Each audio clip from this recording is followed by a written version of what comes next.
Welcome back to my channel ST education. तो अभी तक हम लोगों ने क्या किया था कि जो आपका डाइजेशन एंड एब्जॉर्प्शन चैप्टर है उसमें से 3 लेक्चर कंप्लीट कर चुके हैं। ठीक है, तो 4th लेक्चर की बारी है, that is on the digestion of food. ठीक है, फूड का डाइजेशन कैसे होता है। तो चलिए हम आगे देखते हैं इसमें क्या दिया हुआ एनसीईआरटी में। The process of digestion is accomplished by mechanical and chemical process. ठीक है, डाइजेशन की process mechanical and chemical process द्वारा कंप्लीट होती है। The buccal cavity performs 2 major functions, mastication of food and facilitation of swallowing. Buccal cavity 2 major function perform करती है। ठीक है, आपकी जो बकल कैविटी है 2 मेजर फंक्शन परफॉर्म करती है। पहला ये खाने को चबाते हैं, ठीक है, मैस्टिकेशन ऑफ फूड। ठीक है, दूसरा इसका क्या है, उसको निगलना, फर्सलेशन ऑफ स्वेलिंग। ठीक है, इतना समझ में आ गया आपको। The teeth and tongue with the help of saliva masticate and mix up the food thoroughly। क्या होता है कि सलाइवा की हेल्प से टीथ एंड टंग खाने को अच्छी तरह मेस्टिकेट एंड मिलाने का काम करते हैं। ठीक है, खाने को अच्छी तरह मेस्टिकेट एंड मिलाने का काम करते हैं। ठीक, ये खाने को अच्छी तरह मेस्टिकेट करता है, मिलाने का काम करता है। Mucus in saliva helps in lubricating and adhering the masticated food particles into a bolus। क्या होता है कि सलाइवा का म्यूकस खाने के पार्टिकल्स को चिपकाने एंड उन्हें बोलस के फॉर्म में करने में हेल्प करते हैं। इट मीन्स कि खाने को चिपकाकर गोला बना देते हैं। जब आप कोई खाना खाते हो तो देखते होंगे कि आपका जो खाना है टीथ एंड टंग की हेल्प से, ठीक है, वो गोला बन जाता है। ठीक है, खाना एकदम चिपक जाता है, तो उसे हम बोलस कहते हैं। क्या कहते हैं, उसको हम बोलस कहते हैं। तो चलिए आगे देखते हैं इसमें क्या दिया हुआ है कि the bolus is then conveyed into the pharynx and then into the oesophagus by swallowing and deglutition. Bolus क्या होता है आपका, इसके बाद स्वेलिंग और डिग्लूटिशन के द्वारा बोलस फेरिंग से ईसोफेगस में चला जाता है। ठीक, जिसको हम डिग्लूटिशन कहते हैं। The bolus further passes down through the oesophagus by successive waves of muscular contraction called peristalsis. क्या होता है इसके बाद स्वेलिंग और डिग्लूटिशन के द्वारा बोलस फेरिंग से ईसोफेगस में चला जाता है। बोलस मस्कुलर कॉन्ट्रैक्शन के पेरिस्टाल्सिस द्वारा ईसोफेगस में आगे बढ़ता है। The gastro-oesophageal sphincter controls the passage of food into the stomach. ठीक है, आपका जो गैस्ट्रोइसोफेजियल स्फिंक्टर है फूड के पैसेज स्टोमक में, ठीक है, स्टोमक में एंट्री को कंट्रोल करती है। The saliva secreted into the oral cavity contains electrolytes sodium potassium chloride SCO3 and enzyme salivary amylase and lysozyme. ठीक है, सलाइवा ओरल कैविटी में electrolyte sodium potassium chloride SCO3 and enzyme salivary amylase and ptyalin and lysozyme secrete करती है। The chemical process of digestion is initiated in the oral cavity by hydrolytic action of the carbohydrate splitting enzymes, the salivary amylase। ठीक है, क्या होता है कि digestion की chemical process oral cavity में कार्बोहाइड्रेट को स्प्लिट करने वाली एंजाइम टाइलिन, ठीक है, कार्बोहाइड्रेट को स्प्लिट करने वाली एंजाइम टाइलिन और सलाइवरी एमाइलेज की हाइड्रोलाइटिक एक्शन से इनिशिएट होती है। ठीक है, इसके हाइड्रोलाइटिक एक्शन से इनिशिएट होती है। About 30% of starch is hydrolyzed here by this enzyme, optimum pH 6.8 into a disaccharide maltose। क्या होता है कि लगभग 30% स्टार्च इसी एंजाइम की सक्रियता से, ठीक है, इसी एंजाइम की सक्रियता से ऑप्टिमम pH 6.8 से डाइसैकराइड माल्टोज में हाइड्रोलाइज्ड होती है। Lysozyme present in saliva acts as an antibacterial agent that prevent infection. Saliva में प्रेजेंट लाइसोजाइम एंटीबैक्टीरियल एजेंट के इन्फेक्शन को प्रेजेंट करता है। ठीक है, प्रिवेंट करता है। ठीक है, इसको प्रिवेंट करता है, एंटीबैक्टीरियल एजेंट को प्रिवेंट करता है इन्फेक्शन को। ठीक है, जैसे आपका देखिए दिखाया गया इसमें स्टार्च सलाइवरी एमाइलेज pH 6.8 से, ठीक है, माल्टोज में कन्वर्ट हो गया है। आगे देखते हैं इसमें क्या दिया हुआ है। The mucosa of stomach has gastric glands. Gastric glands have 3 major types of cells, namely stomach की म्यूकोसा में गैस्ट्रिक ग्लैंड्स होती है। गैस्ट्रिक ग्लैंड्स में मेनली 3 टाइप की सेल्स होती है। चलिए देखते हैं कौन कौन सी सेल है।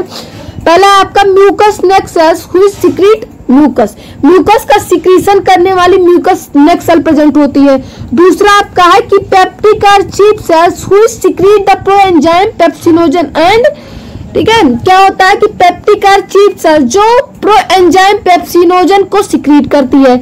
आपका तीसरा क्या है, पेरिटल और oxyntic cells which secrete HCl and intrinsic factor essential for absorption of vitamin B12। क्या होता है कि पेरिटल और ऑक्सिंटिक सेल्स जो hydrochloric acid and intrinsic factor secrete करती है। इंट्रिंसिक फैक्टर क्या होता है आपका, इंट्रिंसिक फैक्टर विटामिन B12 के एब्जॉर्प्शन के लिए इसेंशियल है, ठीक है, B12 के एब्जॉर्प्शन के लिए इसेंशियल। आपको इतना समझ में आएगा तो चलिए आगे देखते हैं। The stomach stores the food for 4-5 hours. Stomach 4-5 घंटे तक फूड को स्टोर करता है। The food mixes slowly with the acidic gastric juice of the stomach by the churning movements of its muscular wall and is called the chyme, ठीक है। Stomach की muscular walls की churning movement द्वारा food acidic gastric juice से पूरी तरह mix हो जाता है, जिसे हम काइम कहते हैं। The proenzyme pepsinogen on exposure to hydrochloric acid gets converted into the active enzyme pepsin, the proteolytic enzyme of the stomach, ठीक है। प्रोएंजाइम आपका पेप्सिनोजन हाइड्रोक्लोरिक एसिड के कांटेक्ट में आने से एक्टिव एंजाइम पेप्सिन में कन्वर्ट हो जाता है, जो स्टोमक का प्रोटियोलिटिक एंजाइम है। क्या है, स्टोमक का प्रोटियोलिटिक एंजाइम है। Pepsin converts proteins into proteoses and peptones peptides. क्या होता है आपका, पेप्सिन प्रोटीन्स को प्रोटियोज एंड पेप्टोन्स, जिसको पेप्टाइड्स बोलते हैं, में कन्वर्ट कर देता है। The mucus and bicarbonates present in the gastric juice play an important role in lubrication and protection of the mucosal epithelium for its coagulation by the highly concentrated hydrochloric acid। क्या होता है कि gastric juice में present mucus and bicarbonates mucosal epithelium के lubrication and highly concentrated hydrochloric acid से उसको protect करते हैं। क्या करते हैं, इसको प्रोटेक्ट करते हैं, ठीक। HCl provides the acidic pH 1.8 optimal for pepsin। Hydrochloric acid pepsins के लिए ऑप्टिमम एसिडिक pH 1.8 प्रोवाइड करता है, ठीक। चलिए तो आगे देखते हैं इसमें क्या दिया है कि rennin is a proteolytic enzyme found in gastric juice of infants which helps in the digestion of milk proteins. Infant, ठीक है, इन्फेंट नवजात शिशु जिसको बोलते हैं, चाइल्ड में, ठीक है, चाइल्ड के गैस्ट्रिक जूस में रेनिन प्रोटीन प्रोटियोलिटिक एंजाइम होता है, जो मिल्क के प्रोटीन के डाइजेशन में हेल्प करता है, ठीक है, मिल्क के डाइजेशन में हेल्प करता है। इट मीन्स कि जो दूध को पचाने में हेल्प करते हैं, रेनिन प्रोटीन होता है, ठीक है। देखते हैं आगे क्या है इसमें कि small amounts of lipase are also secreted by gastric glands. Gastric glands small amount में लाइपेज भी सीक्रेट करता है, ठीक है, स्मॉल अमाउंट में लाइपेज भी सीक्रेट करता है। चलिए आगे देखते हैं क्या दिया हुआ इसमें कि various types of movements are generated by the muscularis layer of the small intestine.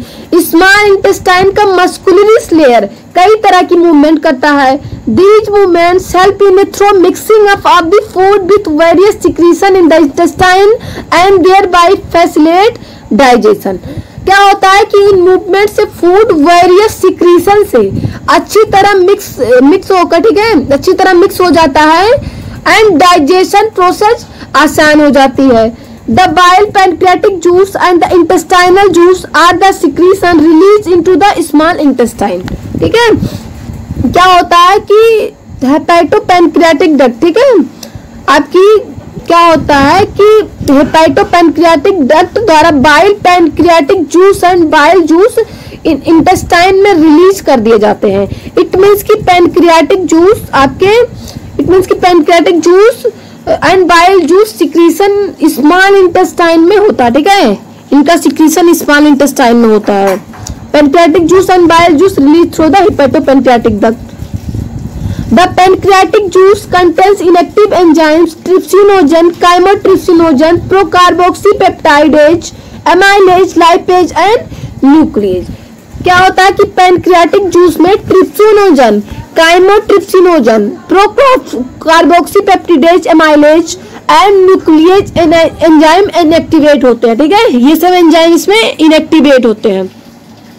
आगे देखते हैं क्या दिया है। Trypsinogen is activated by an enzyme introkinase secreted by the intestinal mucosa into active trypsin। ठीक है, क्या होता है कि इंटेस्टाइनल म्यूकोसा द्वारा सिक्रीट इंट्रोकाइनेज द्वारा ट्रिप्सिनोजन एक्टिव ट्रिप्सिन में बदल दिया जाता है।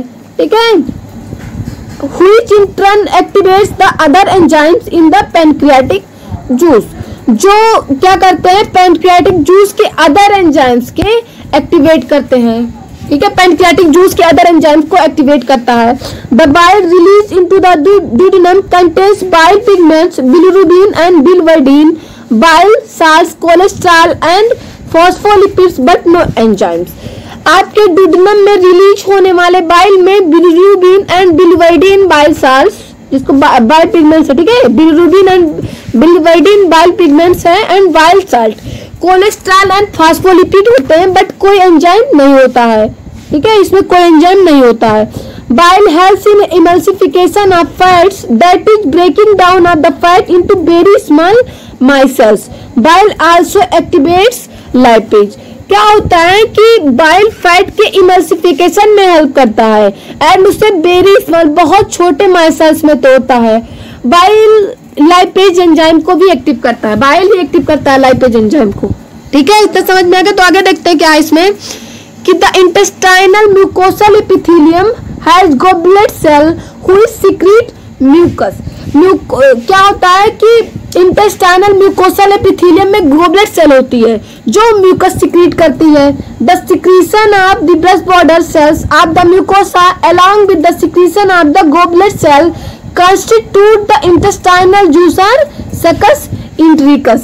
म्यूकोसा के brush border cell and goblet cell के सिक्रीशन, ठीक है, आपस में मिलकर इंटेस्टाइनल जूस जिसे सकस इंट्रिकस कहते हैं इसको बनाते हैं। ठीक है, इंटेस्टाइनल जूस बनाते हैं। This juice contains variety of enzymes like disaccharides, example maltase, dipeptidase, lipase, nucleosidase etcetera. क्या होता है कि इस जूस में कई टाइप के एंजाइम होते हैं, जैसे आपका डाइपेप्टाइडेज हो गया, माल्टेज हो गया। ठीक है, इसमें माल्टेज होगा, डाइसेक्राइडेज हो गया, लाइपेज, न्यूक्लियोसाइडेज एक्सेट्रा। ठीक है, चलिए आगे देखते हैं क्या। The mucus along with the bicarbonates from the pancreas protects the intestinal mucosa from acid as well as provides an alkaline medium pH 7.8 for enzymatic activities। क्या होता है कि म्यूकस पैनक्रियाज के बाइकार्बोनेट के साथ मिलकर इंटेस्टाइनल म्यूकोसा की acid के, ठीक है, एसिड के दुष्प्रभाव से प्रोटेक्ट करता है एंड एंजाइमेटिक एक्टिविटी के लिए एल्कलाइन मीडियम पीएच 7.8 प्रोवाइड करता है। ठीक है, उसको 7.8 पीएच प्रोवाइड करता है। सब mucosal glands, Brunel glands also help in this. ठीक है, क्या होता है कि इस प्रोसेस में सब म्यूकोसल ग्लैंड्स, आपका जो ब्रूनल्स ग्लैंड है वो भी हेल्प करता है इस प्रोसेस में। ठीक है, ब्रूनल्स ग्लैंड्स भी हेल्प करती है इस प्रोसेस में। देखिए आगे क्या दिया हुआ, proteins, proteoses and peptones, partially hydrolysed proteins in the chyme reaching the intestine are acted upon by the proteolytic enzymes of pancreatic juice as given below. क्या होता है कि इंटेस्टाइन में पहुंचने वाले काइम में present protein, proteose and peptone, partially hydrolysed protein, pancreatic juice के protein, proteolytic enzymes various type से करता है। ठीक है, विभिन्न टाइप से करता है। चलिए क्या, proteins, peptones, proteoses, trypsin, chymotrypsin, carboxypeptidase, dipeptides में कन्वर्ट कर देता है। आगे देखते हैं क्या इसमें कि carbohydrates in the chyme are hydrolysed by the pancreatic amylase into disaccharides. Chyme के कार्बोहाइड्रेट पैनक्रियाटिक एमाइलेज द्वारा, ठीक है, डाइसेक्राइड में हाइड्रोलाइज्ड हो जाते हैं। जैसे आपका पॉलीसेक्राइड स्टार्च है, एमाइलेज द्वारा डाइसेक्राइड में हाइड्रोलाइज हो गया है। Fats are broken down by lipase with the help of bile into di and monoglyceride. Fat आपका बाइल की हेल्प से लाइपेज द्वारा रिस्पेक्टिवली डाई एंड मोनोग्लिसराइड्स में टूटते हैं। देखिए यहाँ पे फैट लाइपेज डाइग्लिसराइड मोनोग्लिसराइड, ठीक है। डाइग्लिसराइड एंड मोनोग्लिसराइड में आपका फैट टूट गया है। Nucleases in the pancreatic juice acts on nucleic acid to form nucleotides and nucleosides.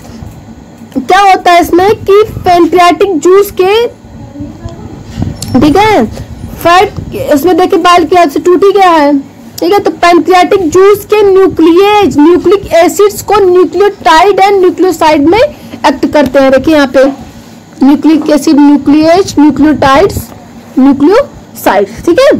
समझ में आ गया आपको। आगे देखते हैं कि the enzymes in the succus entericus act on the end product of the error reaction to form the respectively simple absorbable forms. क्या होता है आपका कि सक्कस सिंट्रिकस, जिसको इंटेस्टाइनल जूस भी कहते हैं, इसके एंजाइम एबव रिएक्शन के एंड प्रोडक्ट्स को एक्ट कर सिंपल एब्जॉर्बेबल फॉर्म में कन्वर्ट कर देता है। These final steps in digestion occur very close to the mucosal epithelium cells of intestine. Digestion के ये फाइनल स्टेप इंटेस्टाइन के म्यूकोसल एपिथेलियम सेल्स के बहुत क्लोज कंप्लीट होते हैं, देखिए बहुत क्लोज कंप्लीट होते हैं ये सब डाइजेशन। जिसे यहाँ पे देखिए दिया हुआ है कि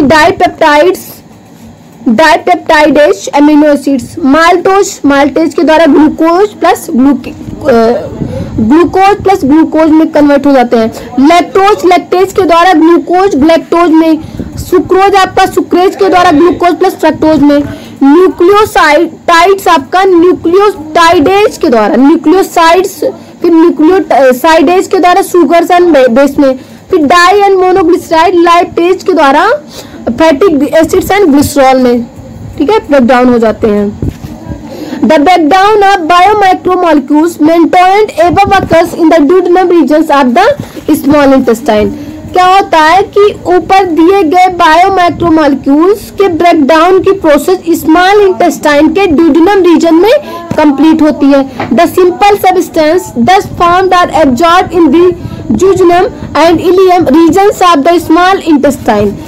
आपके इस तरह formed simple substance small intestine के जेजुनम एंड इलियम रीजन्स में अब्जॉर्ब होते हैं। The undigested and unabsorbed substance are pass on the large intestine.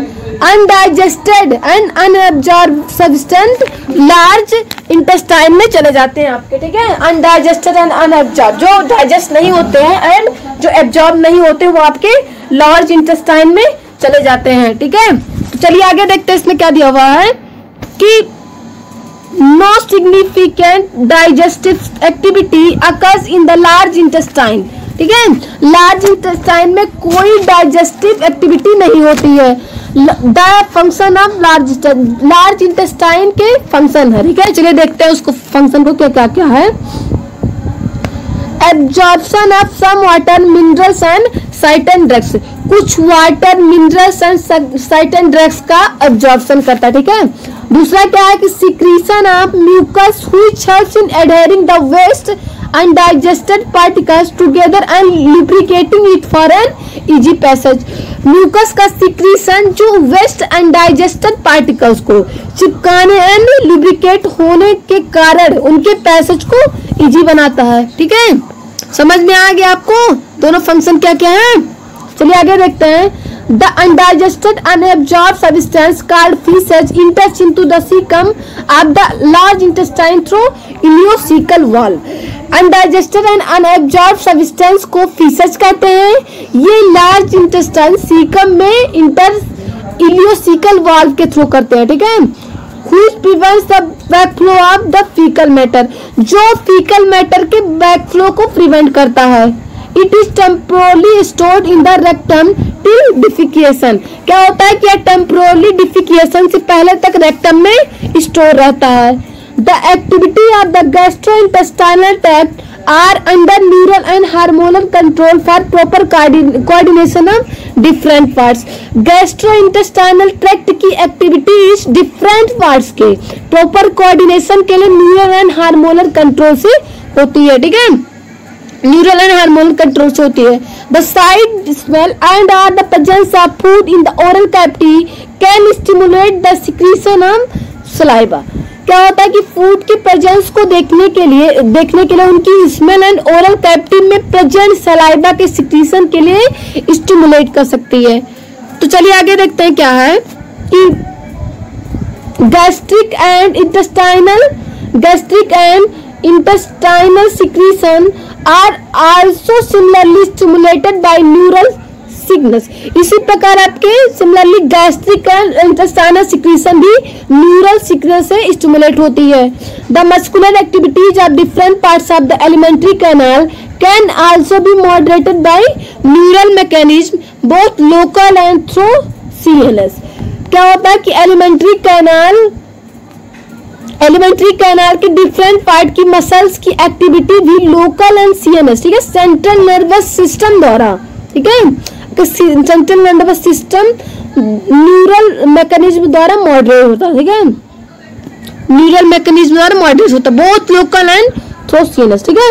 Hormonal control of the secretion of digestive juices is carried out by local hormones produced by the gastric and intestinal mucosa. क्या होता है कि hormonal control के अंतर्गत gastric and intestinal mucosa से produce होने वाले hormone digestive juice के सिक्रीशन को कंट्रोल करते हैं। ये क्या करते हैं? डाइजेस्टिव जूस के सिक्रीशन को कंट्रोल करते हैं। तो चलिए आगे देखते हैं हम लोग कि calorific value of protein, carbohydrate and fat दिया हुआ है, ठीक है, calorific value of protein, carbohydrate and fat. तो देखते हैं इसमें क्या दिया हुआ है कि the energy requirements of animals and the energy content of food are expressed in terms of measure of heat energy because heat is the ultimate form of energy, ठीक है, और एनर्जी एनिमल्स की एनर्जी आवश्यकताओं एवं खाने में present energy को heat energy के रूप में एक्सप्रेस किया जाता है बिकॉज में अल्टीमेटली सभी टाइप, ठीक है, बिकॉज अल्टीमेटली सभी टाइप की एनर्जी हीट एनर्जी में चेंज होती है, ठीक है, सभी टाइप की एनर्जी हीट एनर्जी में चेंज होती है। This is often measured to as calorie are joule which is the amount of heat energy required to raise the temperature of 1 gram of water by 1 degree Celsius. Since the value is tiny amount of energy, physiologists commonly use kilo calorie or kilojoule, ठीक है। तो क्या होता है कि इसे generally क्या कहते हैं, कैलोरी एंड जूल के रूप में मेजर किया जाता है, जो 1 ग्राम वाटर के टेम्परेचर को 1 डिग्री सेल्सियस तक हीट करने की एनर्जी की अमाउंट है, बिकॉज ये एनर्जी की टिनी अमाउंट, ठीक है, टिनी अमाउंट इट मींस कि बहुत छोटा अमाउंट है। Physiologist commonly kilo calorie and kilo joule unit को यूज करते हैं, ठीक है, किलो कैलोरी जूल को यूज करते हैं। 1 kilo calorie is the amount of energy required to raise the temperature of 1 kilogram of water by 1 degree Celsius. क्या होता है कि 1 किलो कैलोरी एनर्जी की वह अमाउंट है जिसकी नीड 1 किलोग्राम वाटर का टेम्परेचर 1 डिग्री सेल्सियस तक बढ़ाने के लिए होती है, ठीक है। न्यूट्रिनिस्ट क्या करते हैं, बोलते हैं न्यूट्रिनिस्ट traditionally refer to kilocalorie as the calorie or joule always capitalized। Nutritionist आपके जो न्यूट्रिशनिस्ट होते हैं ट्रेडिशनली ये किलो कैलोरी, ठीक है, किलो कैलोरी की calorie and joule always capital letter में रिफर करते हैं, ठीक है। The amount of heat liberated from complete combustion of 1 gram food in a warm calorimeter, a closed metal chamber filled with O2 is its gross calorific और gross energy value. क्या होता है कि एक बम कैलोरीमीटर ऑक्सीजन से भरा हुआ metal का एक क्लोज चैम्बर 1 ग्राम फूड की कंप्लीट कंबूशन से, ठीक है, कंप्लीट कंबूशन इट मींस पूर्ण दहन, ठीक है, उससे लिबरेशन हीट को फूड की ग्रॉस कैलोरीफिक और ग्रॉस एनर्जी वैल्यू कहते हैं, ठीक है। The actual amount of energy combustion of 1 gram of food is the physiologic value of food. Gross calorific value of carbohydrate, proteins and fats are 4.1 kilocalorie/gram, 5.65 kcal per gram and 9.45 kcal/gram respectively, whereas the physiologic values are 4.0 kilocalorie per gram, 4.0 kcal per gram and 9.0 kcal पर ग्राम respectively. क्या होता है कि 1 gram food की actual amount की energy कंबूशन उस food का physiologic value है। कार्बोहाइड्रेट, प्रोटीन एंड फैट की gross calorific value respectively 4.1 kilo calorie पर ग्राम, 5.65 किलो कैलोरी पर ग्राम, 9.5 किलो कैलोरी पर ग्राम एंड 9 क्या होता है कि 5.65 कैलोरी पर ग्राम होती है एंड 9.45 किलो कैलोरी पर ग्राम है, जबकि उनका फिजियोलॉजिक वैल्यू जो है रिस्पेक्टिवली 4.0 किलो कैलोरी पर ग्राम, 4.0 किलो कैलोरी पर ग्राम, ठीक है, एंड 9.0 किलो कैलोरी पर ग्राम है। ठीक है, तो चलिए हम यहीं पे अपने लेक्चर को समाप्त करते हैं। Thank you.